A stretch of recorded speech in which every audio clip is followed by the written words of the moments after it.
경기 시간은 추가 시간 7분이 주어진 상태에서 95분 47초 경과에 앞으로 남은 시간은 정확히 1분 13초가 남은 상황이다. 경기가 끝나기 1분 정도밖에 남지 않았기 때문에 현실적으로 역전은 어려운 상황이지만 내가 공을 몰고 들어가면서 패스할 곳을 찾는 중에 손흥민의 눈빛을 보는 순간 그가 결코 포기하지 않고 있다는 것을 알았기 때문에 그에게 패스를 한 것이다. 손흥민의 경기 종료 1분을 남기고 터진 원더골이 여전히 영국 현지 토트넘 팬들에게 큰 화제가 되고 있습니다.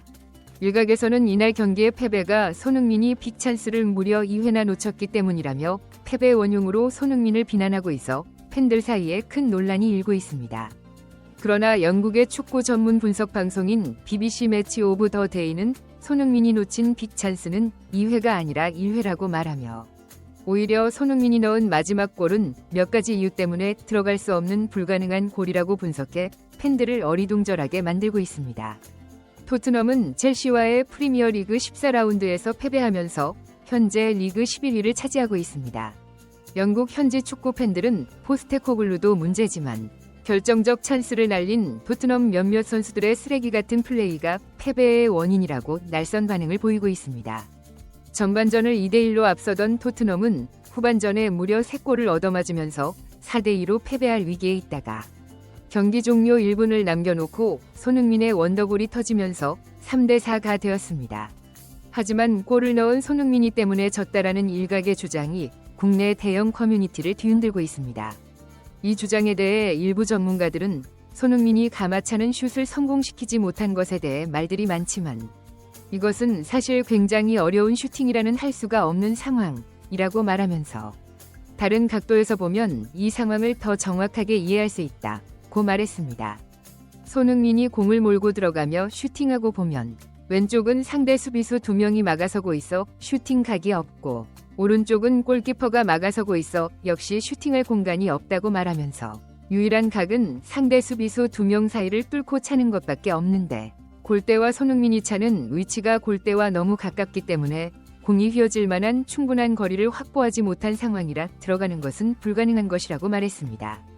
또 다른 전문가들은 이 상황 역시 손흥민이 빅 찬스를 놓쳤다고 말하지만 이것도 들어갈 수 없는 슛 찬스라고 말하면서 손흥민이 침투에 들어가는 상황에서 상대 수비수가 뒤에서 손흥민의 어깨를 잡아채며 손흥민의 균형을 무너뜨리고 이어서 자신의 오른쪽 다리로 손흥민의 몸을 밀어서 손흥민이 슈팅을 하지 못하도록 방해를 한다고 분석했습니다.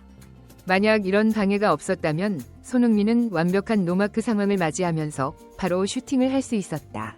상대의 고의적인 파울과 방해 때문에 손흥민은 균형을 잡기 위해 불필요한 스텝을 더 밟아 슈팅할 타이밍과 공간을 잃어버렸고 그래서 상대 골키퍼가 나와 골은 불가능했던 것이다 라고 설명했습니다.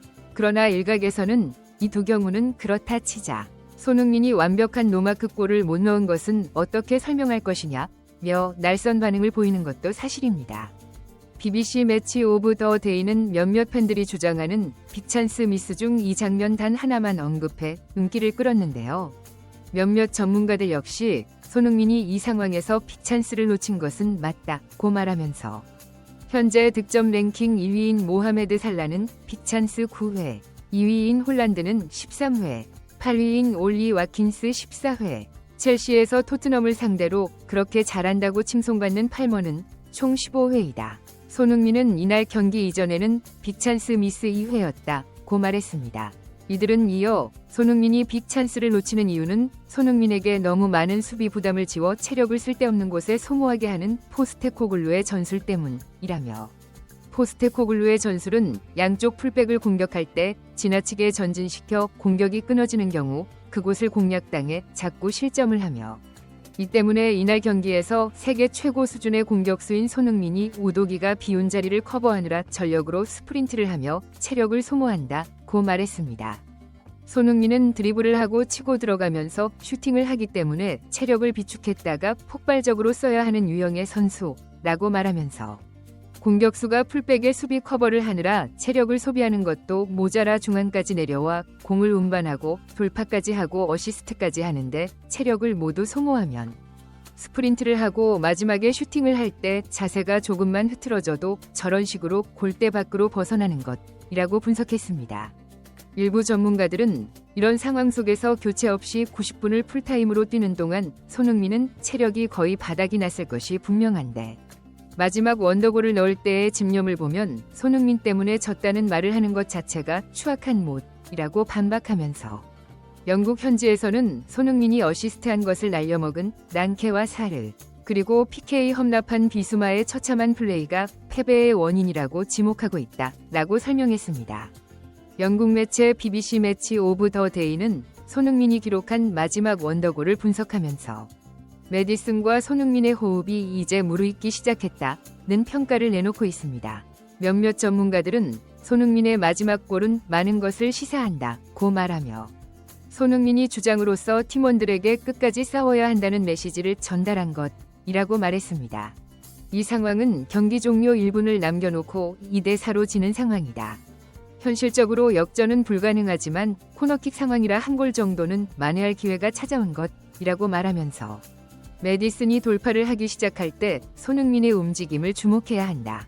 손흥민은 메디슨이 좌측을 뚫고 들어오자 오프사이드에 걸리지 않기 위해 일부러 뒤로 이동해 온사이드를 만든다고 말했습니다. 그리고 메디슨이 사이드로 치고 들어오는 것을 보며 골문을 바라보고 상황을 파악하며 골이 들어갈 수 있는 좀 더 좋은 슈팅 각도를 찾아 들어가 메디슨의 패스를 받으려고 사이드 스텝을 밟으며 이동하는데 이 복잡한 좁은 공간에서 이 위치를 찾아 들어간다는 것 자체가 믿을 수 없는 손흥민의 축구 지능을 엿볼 수 있는 것이라고 말했습니다. 메디슨은 이 복잡한 공간에서 손흥민이 어떻게 움직이고 슈팅할지를 알고 있는데 최대한 골문 쪽까지 자신이 공을 운반해서 손흥민에게 연결만 한다면 골이 터질 것이라 생각하고 끝까지 공을 밀고 들어가며 손흥민을 쳐다보고 손흥민 역시 메디슨이 자신을 바라보는 것을 보고 공을 몰고 있어 마지막에는 자신에게 패스를 줄 것을 확신하며 패스를 받을 준비를 하며 바로 슈팅을 할 수 있도록 잔 스텝을 밟으며 준비를 한다고 설명했습니다. 메디슨이 손흥민에게 패스를 하고 앞에 있던 아치 그레이가 일부러 슈팅을 하는 척하면서 공을 뒤로 흘려주는데 이 미세한 조력 때문에 상대 골키퍼가 역동작에 걸린다고 말하면서 그러나 골문 쪽은 이미 상대 수비수 2명과 우도기가 있는데 손흥민은 아주 영리하게 우도기를 이끈 것은 주장으로서의 포기하지 않는 리더십 때문이라고 말했습니다. 이 설명을 들은 일부 팬들은 메디슨이 저 상황에서 믿을 것은 손흥민뿐이라 패스를 한 것도 감동적이지만 아치 그레이와 우도기가 손흥민을 돕기 위해 저런 움직임을 했다는 것 그리고 손흥민이 저 복잡한 상황에서 저 공간을 순간적으로 찾아 들어가 슈팅 각을 잡아낸다는 것은 정말 놀라울 뿐이라고 말하면서 저러니 메디슨이 손흥민에게 패스를 하지 않을 수가 있겠느냐? 시즌 초반에는 자신이 슈팅만 하려고 했는데 이제는 손흥민을 돕는 어시스트도 하는 걸 보니 철이 들었나 보다 라고 말해 많은 팬들의 공감을 얻었습니다. 구독 및 멤버십 가입은 매일 더 나은 영상 제작에 열정을 타오르게 합니다.